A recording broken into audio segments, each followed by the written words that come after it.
Good morning, everybody. Happy weekend. It kind of feels like we were just here celebrating a weekend, and here we're doing it again. That's what those holiday shortened weeks will do. You're listening to the Repco Light Home Improvement Show, sponsored by Benjamin Moore. And yeah, those short weeks, they do mess with you. They're nice, but they mess with you.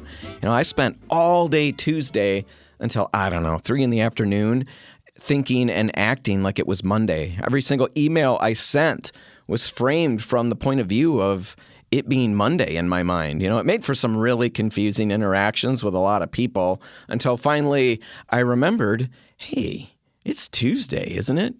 It's kind of a train wreck, but I'll take it. I'll take Monday off and just deal with looking dumb anytime. Now, today on the show, I've got an absolutely diabolical but hilarious way to get your kids to clean their rooms. And I mean deep clean, willingly. Don't believe it's possible? Well, stick around, and I'm going to prove it. My method is going to work, guaranteed. Just make sure your kids aren't listening when we talk about it, or then it probably won't work very well because the cat will be out of the bag, so to speak. So that's coming up at the end of the show. Hang around for that. We're also going to be answering a bunch of paint questions with Kevin Herman from Benjamin Moore. Now, we've got a lot of ground we're going to cover with that. We're going to get to that in just a minute. That's coming up next. But right now, let's talk about houses, and specifically, let's talk about the framing anatomy of your house. And here's why. Knowledge is power. Knowledge is confidence. You feel good when you know stuff. Knowledge means that you don't look stupid and can understand what people who come to your house to do repair work are telling you. Case in point, I used to be notoriously stupid when it came to cars. Used to be notoriously stupid. I'm still not terribly brilliant by any means, but I'm better than I was. But back then, when I'd bring my car to the mechanic, the guy would come out and he'd tell me what was wrong, and he'd list all of the damaged or malfunctioning parts, and I'd get all sweaty and fidgety. Not because of all the damage, but because I was terrified he was going to ask me something, and I had no idea what he was talking about. I was lost from the very beginning of the conversation. I'd just nod and say, okay. And if he seemed particularly concerned, I'd say, oh, no, okay, oh, no. I suspected that. I was wondering about that. I'm glad that you found that. Things like that. I'm sure that they figured out that I was an idiot, and thankfully they're reputable and never took advantage of me. I guess I really could have been raked over the coals, but I wasn't. They were nice. They probably just had pity on me. Anyway, I'm dumb about cars and a lot of things, and I hate it. Well, another of those areas that I was notoriously dumb about was in regards to the house. The framing materials used to make up the house. Rim joists, sill plates, king studs. Yeah, king studs. It's a real thing, but it's not as cool as you might think. Anyway, I'm sure some of you aren't brilliant when it comes to that either. And so we're going to take a segment here and do our best to fix some of that. And let's just jump right in and get started right at the beginning, right at the base, right at the foundation by looking at sill plates or mud sills. Now, this particular item is pressure-treated 2x6 lumber, and the pieces are laid flat and solidly attached to the top of your foundation with bolts that have been embedded in the foundation walls. Now, the purpose of sill plates is to provide a bearing surface that prevents contact between untreated floor joists, which are going to sit above them, and the concrete foundation. It's not uncommon for there to sometimes be another layer of untreated 2x6 lumber affixed to the sill plate. So if you see that, that's what's going on there. All right, so there we go. We got one under our belts already. When you hear people talk about the sill or the sill plate, now you know exactly what they're talking about. Now, next up, we've got the floor joists. These are super easy. They're horizontal lengths of lumber placed on edge. Floor joists are usually, 2x6, 2x8, 2x10, 2x12. However, modern houses often use engineered joists like trusses or I-joists because they provide better strength over longer spans. But that's floor joists. All right, from there, let's look at rim joists. And again, these were things that people would talk about, and I'd just nod and act like I knew what they were saying. And I'd pray that they wouldn't ask me any questions. But rim joists are not complicated. They're usually made up of the same material and the dimension of the floor joists, but they rest entirely on the outer edge of the sill plate. They run perpendicular to the floor joists. I'm doing my best to describe this. Perpendicular to the floor joist, and they close off the little bays that the floor joists create, and they kind of help hold them in position. So basically, just picture floor joists running horizontally on edge. The ends of each section are going to be open, necessarily. The rim joists close that off, and they're fastened to both the sill plate and the ends of the floor joists. So there you go. Look at us. We're flying. The subfloor. We all know what that is. It's usually composed of sheets of plywood or OSB, and it's fastened to the top of the floor joists, and it's the surface everything is affixed to. So, moving on to framed walls, let's start with wall plates. Now, these are just horizontal boards at the top and bottom of each wall, and then the studs, something that we all know about, are fastened to the top and bottom wall plate. Now, it's easy to picture because I'm sure we've all seen this laid out hundreds of times. That bottom plate is nailed through the subfloor and into the joists below. The top plate supports floor joists or ceiling joists. It is common practice to double that top plate in order to tie adjacent walls to each other and also provide extra support for second-story floor joists. Now, all right, we're cruising, and you're doing remarkably well. It's early in the morning, and I'm reeling off all of these parts of a home in a ridiculous manner, but we're almost there. However, we do need to slow down just for a second and take a closer look at window and door openings. These are a little bit tricky, mainly because they consist of several different pieces of framing, and I really want to go slow here because these pieces of framing have great names. Some of the best names in all of framing are happening right here in these openings, these window and door openings. All right, first, the full-length studs on the sides of every opening in the wall are called king studs. And I wish there was more to it than that. I wish, that's a lot of build-up for nothing. But still, the name's awesome. We got that. These kingly studs, they run from the bottom plate to the top plate continuously. And they've definitely got my vote for coolest named piece of framing. Now, a header is a short beam that's placed above windows and doors. Headers fit in between the king studs that we just talked about, and they sit on top of shorter studs called jack studs or trimmer studs. These are nailed to the king stud or to other jack studs, which are eventually nailed to the king studs. Now, a stool, also called a sill, is a horizontal board at the bottom of a window opening, and that fits between the jack studs. I know this is just insane to try to be explaining this, but go find some images online and it will make sense. All right, that's basically the framing of one of those big openings, a window opening or a door opening. As we're wrapping this up, lastly, we've got ceiling joists. These are similar to floor joists, except they, don't support a conditioned living space. They're usually installed horizontally. And I guess what I mean by that is as opposed to rafters, which usually have a pitch. And the primary purpose of ceiling joists is to provide a nailing surface for ceiling materials like drywall. Now, rafters are framing members that create the shape of your roof. They support the roof decking and the shingles, and they usually have a pitch to them. Now, the last thing that we'll mention is the board that joins the ends of the rafters at the peak of the roof. That's called the ridge. Now, I know that's a ton of information, and I have no idea if it's interesting or not, or if I managed to convey it clearly and lucidly. I asked the kids, is this a good topic? I pitched it to them, and they all gave me the thumbs up. But they would not look me in the eye when they did that. So not really sure what they thought about it.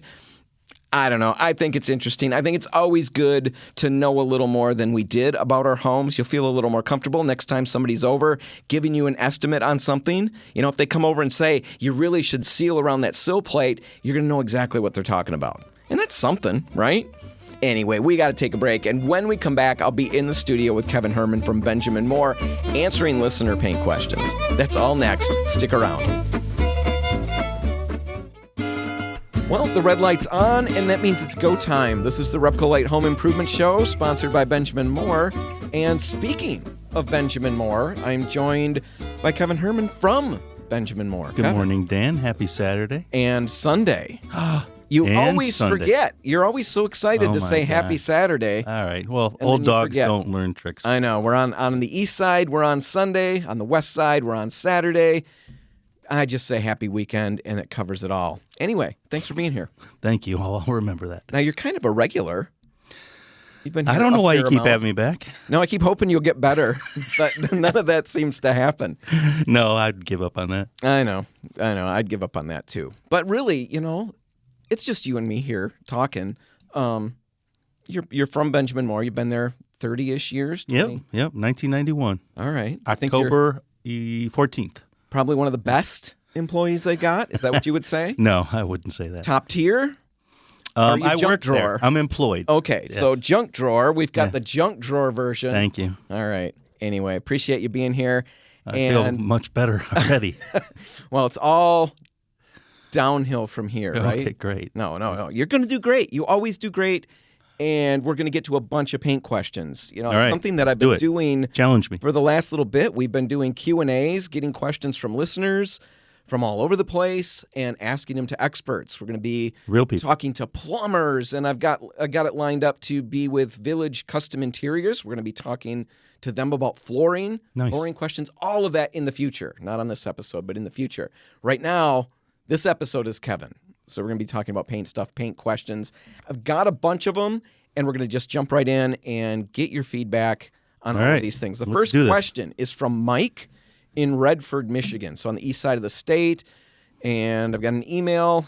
Mike says, we painted our front door last week, and the email came to me on Wednesday. So, a week or so ago. Painted our front door last week, and now we see a strange residue on it. It kind of looks like water drips running down, and they seem to be kind of tan or maybe a little bit brown. Is this some kind of stain bleeding through, or is something wrong with the paint that we bought?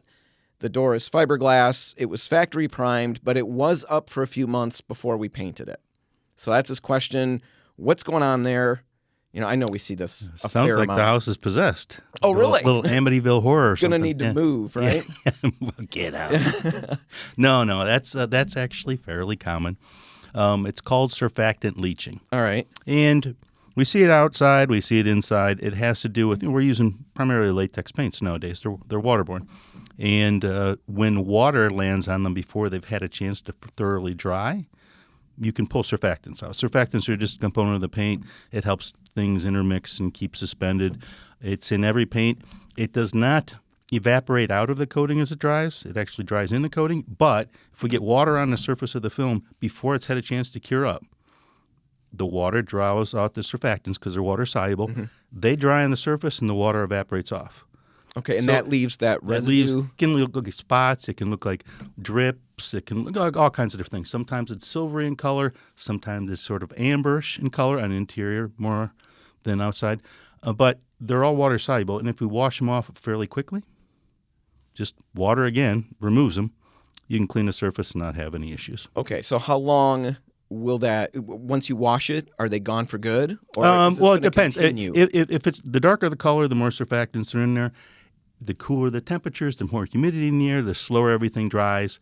You could potentially see it again, but generally the first time, if you wash it off, you're done. What if you don't wash it off? When you made a statement that makes me want to get more answers. If you had a dirty car, yeah, it would look dirty unless you washed it off. I mean, I would do the same thing with the surfactants. So what if I've left it on for 3 weeks? Is that too much time? Is it sometimes I've seen them where they actually kind of bake in there because it's just there for so long. But all right, just get them quickly. You see it the next day, wipe them off. All right, so let's hope. It's real easy. Just water on a cloth. You don't have to scrub. Just lightly wipe. So he painted the door a week ago. So you want to definitely be a little bit gentle with the washing. Yep. Because you could scrub through. The paint hasn't cured at this point yet. It's reached most of its hardness by a week, but it's still got a ways to go, and that will take almost a full month sometimes. Yep. So gently wash it, just a rag, just damp nice rag. Soft cloth, just water. All right, that should get rid of it. Mm-hmm. What should he have done? Is there something that he could have done differently to prevent it? The only thing you can do is, if you pay attention to the weather, if you see that the temperatures are going to drop and the humidity is going to rise, don't paint so late in the day. Stop earlier, get the paint a chance to cure up dry before it gets hit with the humidity and low temperatures. It's that simple. So this time of year, like a quick ballpark for the window of painting, when can I start in the morning? Start a little bit later in the morning and finish a little earlier. So, by 11 o'clock, things typically, the dew's starting to, burn off. And if we stop by 5 o'clock, then we got 4 hours of light before temperatures start dropping. All right, so surfactant leaching, moisture issue, pretty easy to deal with. Yes. But it is a little scary to look at. It doesn't look good, but it's really not that worrisome. All right, so that's for, let's see here, that was Mike in Redford. Let's get to the next question. I'm in the studio with Kevin Herman from Benjamin Moore. We're working through some listener paint questions. The second question is from Mackenzie in Granville. And let's see here. Local. It's this. Yeah, local. I'm painting the foundation of my home. It's been painted before, but I don't know what with. The old paint is peeling in some areas.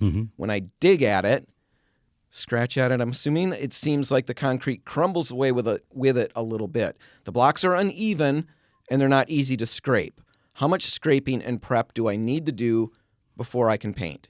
And before you go, Kevin, I'm going to add to that question my own self. What prep does she need to do before she paints? Not just how much prep, but what prep is she doing? And then I guess one more add-on, what paint would you recommend for a surface like that? And what finish for a foundation? I'll help you remember. Thank you, because a lot of questions. So anyway, how much scraping and prep does she need to do before she can paint? Well, we want to remove everything that's loose and peeling, anything that's bubbling. As far as prep goes, clean, dry, and dull. Just keep that in mind. We want to remove any sort of dirt, mildew, any loose paint. Dry, it's not wet or it doesn't have any solvent on it. And dull means if it does have some sheen, we dull it down. That's pretty much standard prep. As far as her foundation goes, so scrape all the loose stuff. That crumbling concrete probably isn't concrete. It's probably block filler. It could be concrete. But block filler is something that I see used fairly often outside. It's a very, very inexpensive product, and we use it to fill coarse concrete block. It doesn't really have much film integrity. If it gets wet repeatedly, which it's going to, it punks up and then it breaks down and it takes everything with it. So if you have that foundation and you have some peeling and you pull the paint back and you get like a white powdery substance underneath, more than likely that's block filler. It could also be efflorescence, some other things, but it's probably block filler. Wire brush it off, and we want to get just a good acrylic primer on there and then top coat it with a acrylic paint. So what acrylic primer would you use? Fresh Start would be a good one. From Benjamin Moore, we also, at the point, you can pick which sheen you like. Most people go flat on those foundations, but you could go low luster, you could go soft gloss. It's preference. Okay, that's all. Just a latex preference. Yeah. Okay. So clean, dry, and dull. Yep. Let's talk about this block and stuff. So she wire brushes it. Is she going to need to introduce moisture to this? A wet rag to get the dust and all of that off? Well, I mean, it wouldn't hurt, I guess, to power wash it, but we definitely don't want to go too crazy with the power washer. And a lot of times the power washer won't remove that dust. It'll take off some of it. But really, you want to get the mechanical action in there and get rid of that block filler that's down in the nooks and crannies, because it doesn't have any integrity anymore. If we coat it, it's coming off, and it's going to take the finish with it. Okay, but she doesn't need to remove everything. As long as it's stuck down. As long as it's tightly adhering, you're fine. But good chance in the future it's going to come loose. But it doesn't make any sense for her to completely blast all that stuff off, because that would be a whole lot of extra work and probably more effort than it's going to be worth. So just take off the loose stuff. In the future, you might have to touch up where you get some other parts popping. Okay. And you said Fresh Start primer. Yep, and top coated with a good quality latex. All right, and flat finish is a lot of the times what people use, but really, whatever they want to do. Sky's the limit there, folks. It's America. Whatever you want. If you want a full gloss, go for it. Go for that. You want to be able to see your reflection in the foundation of your home. Yeah, most people want to minimize it. Go for it. Yeah. All right, Kevin, I've got more questions, but we're out of time on this segment. I'm not really wondering because I already know the answer. You're going to wait with me over the break. I'm tied down, so I guess. Yeah, we're going to play commercials. We'll untie you when we're all done. We've got 2 more questions on the other side. All right, stick around. We'll be back with Kevin Herman from Benjamin Moore, going over your paint questions in just a little bit. Stick around.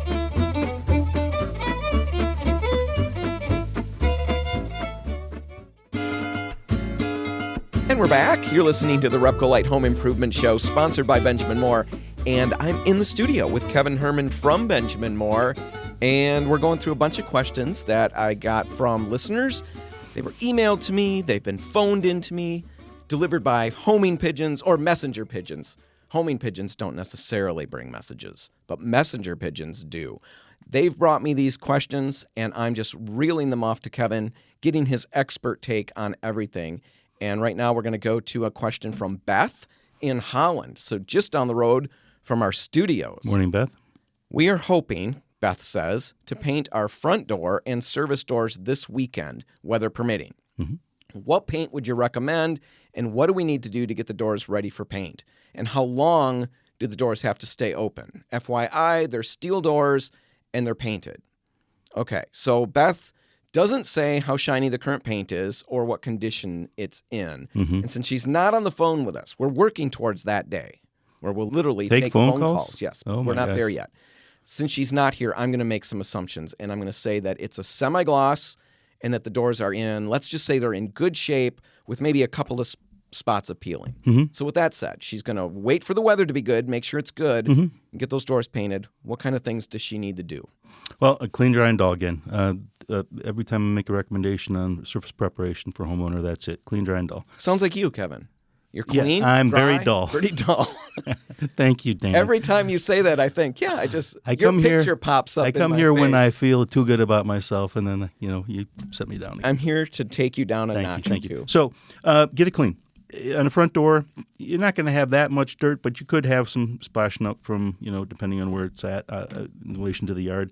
You could have some hand oils on it, right? So you want to clean it. TSP, great cleaner, trisodium phosphate. Mm-hmm. Get it at the paint store.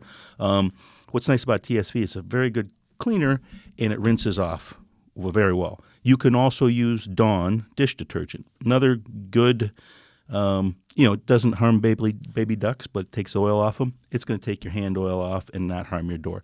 Another great thing to use, rinses very, very thoroughly. With Dawn, Yeah. how many commercials do you see where they're actually washing dishes? They're always washing it's always animals animals, that are yeah. covered with grease and oil. Huh. I don't ever have any of those to deal with. Have you not tried it? Well, I've never had a reason to try it on animals. I certainly would not advocate coating animals I have with a cat grease and you oil can try just it to- on if you No, want. Kevin, you can't say stuff like that.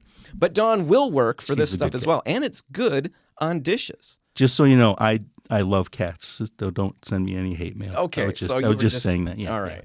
All right. Yeah, I don't want that hate mail. No. So get it clean.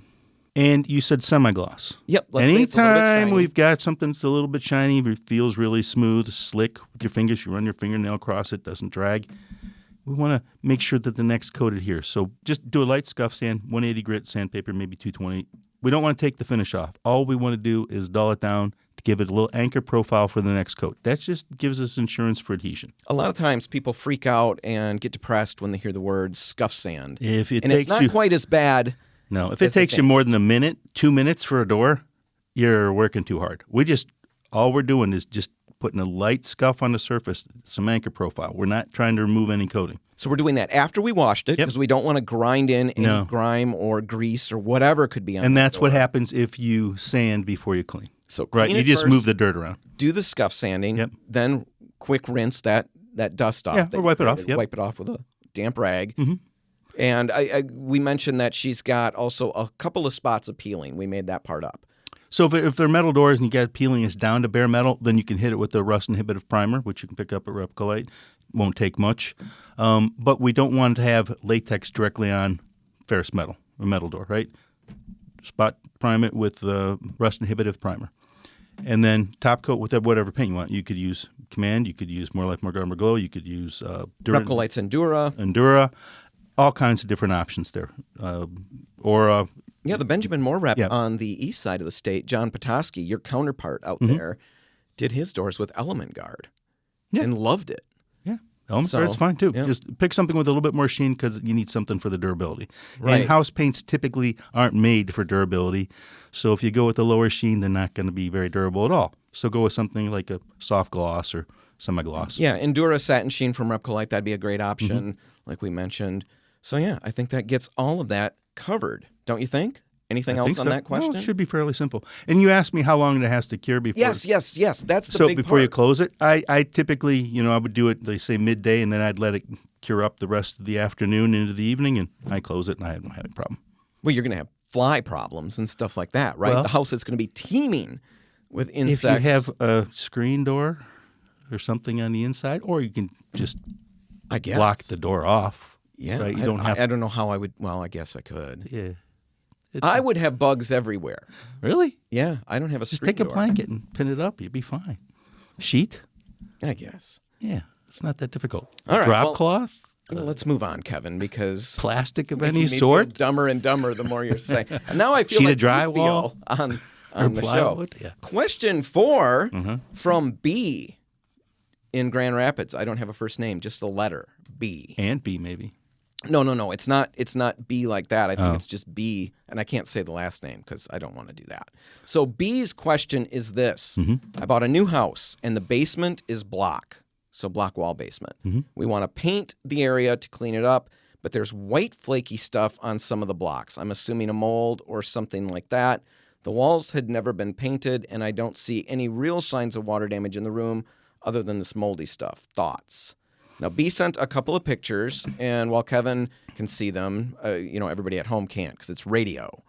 If this were movies, then you'd be able to see that, but it's not. So I'm going to describe it with the magic of radio. All right. It's basically what B said. The blocks have this white powdery stuff on them, kind of flaky. It looks a little bit fuzzy in some areas. Kevin, you're looking at it. I know what the answer is, and I'm going to jump in. It's not mold. It's not anything like that. It's efflorescence. Nice word. And basically, efflorescence is just, you can correct me if I'm wrong, and tweak. Are you saying anything like that. effervescence? Or Efflorescence, not effervescence. That's in those little drops, those little tablets you put in water. Right. Plop, plop, fizz, fizz, that stuff. No, this is efflorescence, and basically it's just salt deposits. It occurs when there's salt in the ground, maybe in the foundation blocks.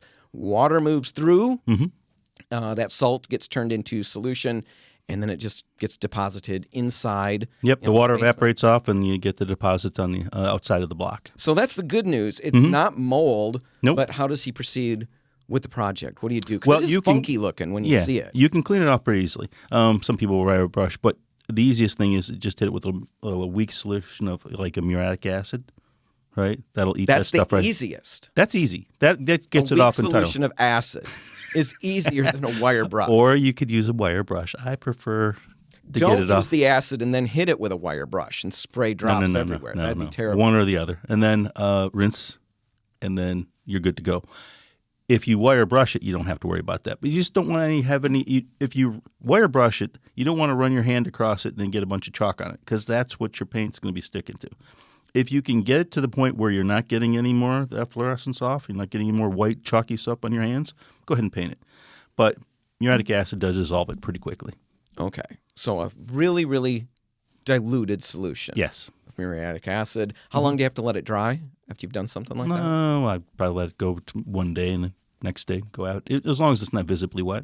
All right. So this isn't painted, so he would just go straight to a water-based finish paint. Would you recommend priming it? What do I you would think? probably hit it with a latex primer such as Fresh Start. You could block fill it. It's on an inside application. I'm not nuts about block fillers, but you could do that if you want the block to be more smooth.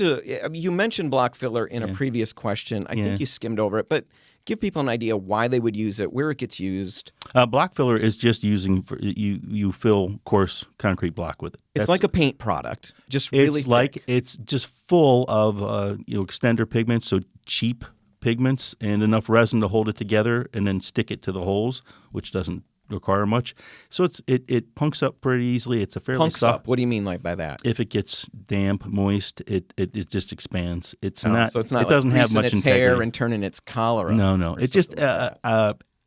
it softens, and then if it peels, it takes the finish coat with it. Where a good acrylic primer is going to harden up, and you're not going to have those issues. It's not going to build or fill It's not going to fill as really. well, but it'll adhere much better and less chance for a problem in the future. So you'd hit it with a good primer I like primers. and then just finish paint. Any acrylic latex would be fine down there. All right, so that's the walls for B. That's dealing with that efflorescence. I do want to add, though, if you can solve the issue of the moisture, chances are it's going to come back if you don't, right? Even if you put a block filler on, even if you put you paint your walls, the moisture is still going to transmit through. So we need to stop the moisture coming into the wall to stop the efflorescence. So it may require using a masonry product, right? Waterproofing masonry paint first, or you might require some foundation work depending on how much you have. All right, well, I had that in the basement at my previous house, and when I saw that, it was all this white fuzzy stuff, freaked out, figured out what it was, got it cleaned up, figured out I gotta solve this bigger problem. Yep. Why is the water getting there? And my situation was there were no eaves trough up installed in the house. So I put that up, channeled the water away, And there went my problem. Sometimes it can be easier where just the ground is sloping towards the foundation instead of away. I mean, so just take a quick look, see if you can solve it. I would start by digging up your foundation. That's the place to start because you'll have spent the big money and then you can dial it back. Please don't do that. No, that would be the dumb way to go. Yeah. Try to figure out what's causing that problem. Otherwise, it's going to continue. All right. I think that's probably all the time we've got to hit questions. Kevin, thanks for hanging out with me, answering these questions. And all of that. Thanks for being here. Thank you. Now, all right, we're going to take a break. When we come back, we'll be talking about how you can get your kids to willingly clean their rooms. Now, you might want to get them out of the room so they don't hear this or distract them, because otherwise the gig's up. All right, I'll have all of that coming up in just a minute. Stick around.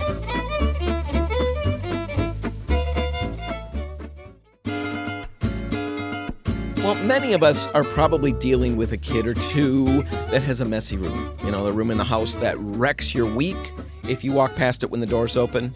You know, I've got a room like that in my house, and if the door's open and I see it as I'm coming down the hallway, and if I've got to go past that room, I'll literally close my eyes and paw my way blindly down the hallway until I find the door and pull it closed. Only then will I open my eyes. You know, many of us have a kid's room in the house that looks like that. Dens of despair.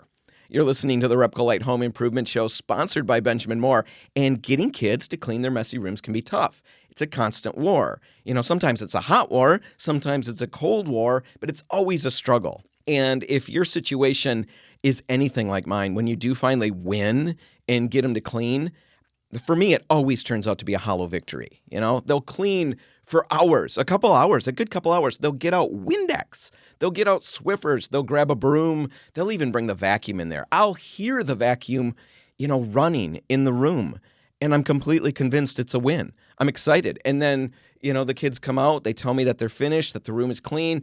And then you look at it, and a part of you dies inside because it doesn't look any different. It doesn't smell any different. You know, I've had this happen, and I've been literally unable to figure out what in the world was cleaned. What was vacuumed? You know, what was Swiffered? What was Windexed? Is that sock moved? Is that underwear pile? Is that like organized now? Maybe. Anyway, my experience with the kids in the rooms is just that, and I'm assuming that most of you have experiences at least similar. But I've got the fix. That's what this show is all about. The Repco Light Home Improvement Show is all about fixes, and I've got the fix. And yes, it's diabolical, and yes, it's a little bit nasty for early morning, you know, early weekend mornings. And yes, I am delivering this with an eye towards the humor in it. I also want to admit, before I jump into it, that the evil part of the plan isn't my idea. I found it online. It's something that went viral on social media a few weeks ago. I'm just sharing it. And I am going to tweak it a little bit because I think I have an even better way to pull this off.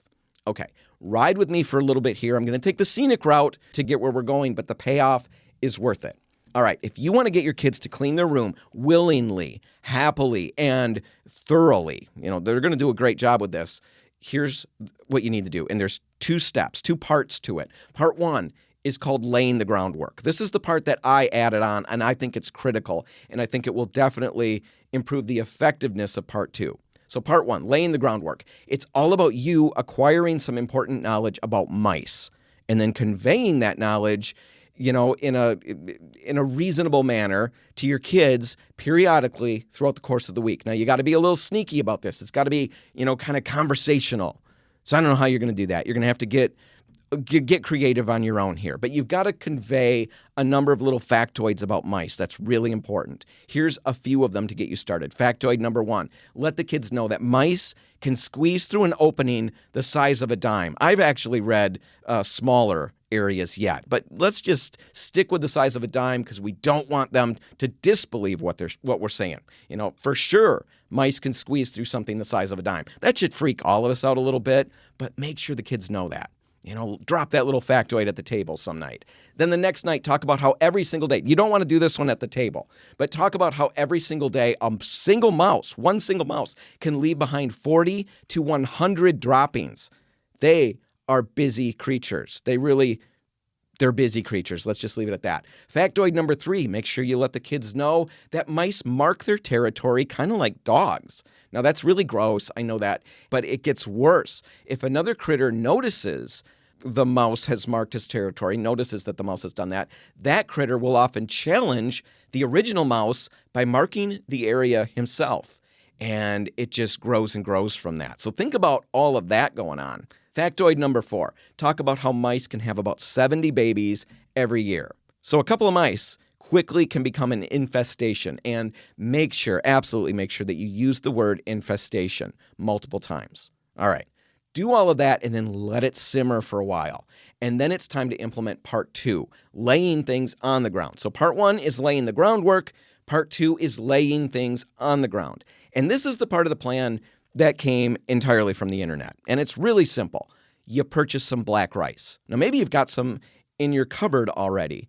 And the thing about black rice is it has the appearance of mouse droppings, at least to the inexperienced and panicked eye.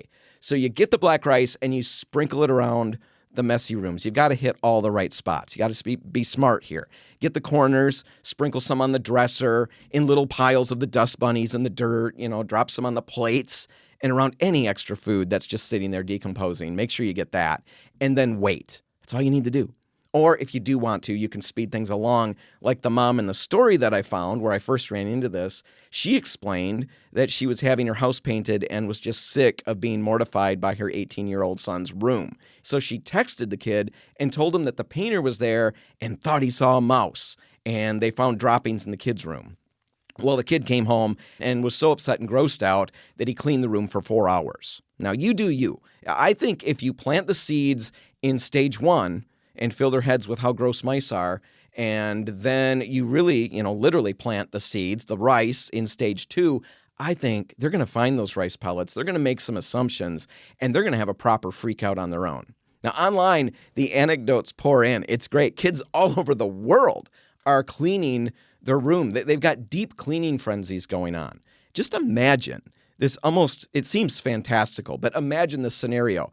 Cups and plates and silverware suddenly are washed, cleaned, and returned to your cupboards and drawers. You don't have to drink out of the little bowls anymore. You've actually got cups again. Think of that. Clothing gets snatched up off the floor and the bed and the furniture, and it gets washed, dried, and then folded and put away into drawers. Drawers that have been emptied of clothes, scrubbed with cleaners of all kinds before they're refilled. Floors get mopped, carpets get vacuumed. When the dust settles, the room's clean. It smells like lemon and bleach and all of that stuff rather than socks, gym shorts, and whatever body odors are going on in there. Best of all, what I think is great about this is there's this residual, sense of apprehension and kind of an understanding that letting things get out of hand in the cleaning could have a tremendously gross and far-reaching results. A mouse infestation is pretty bad. And on top of that, it gets even better because there's one extra thing you get out of this, and that's collateral damage or collateral wins. And what I mean is, in the situation that I described, the mom online, it turns out the mom's daughter saw all of this happening, and she freaked out without having any of this done to her and cleaned her room as well. Anyway, that's my get your kids to clean their room hack. It came from the internet. Do I think it's a good idea? I don't know, but I really do think it's pretty funny. Anyway, before we wrap this up, I want to let you know that next week, Wednesday, I'll be in the studio recording with Mark DeVisser from The Plumber Is Here, and I want to ask him your plumbing questions. So if you've got any questions about plumbing, anything, send those to me at radio@repcolite.com. If I use your question on the air in next week's episode, I'll send you a gift certificate to Repcolite for $25. So it's a win-win. You get your plumbing question answered, and you get a Repcolite gift certificate. So send your questions, your plumbing questions, to radio@repcolite.com. All right, let's wrap this one up. If you want to catch it again, you can find it online at repcolite.com. Whatever you do today, make sure paint's a part of it. Have a great and safe weekend, and we'll see you next week. I'm Dan Hansen. Thanks for listening.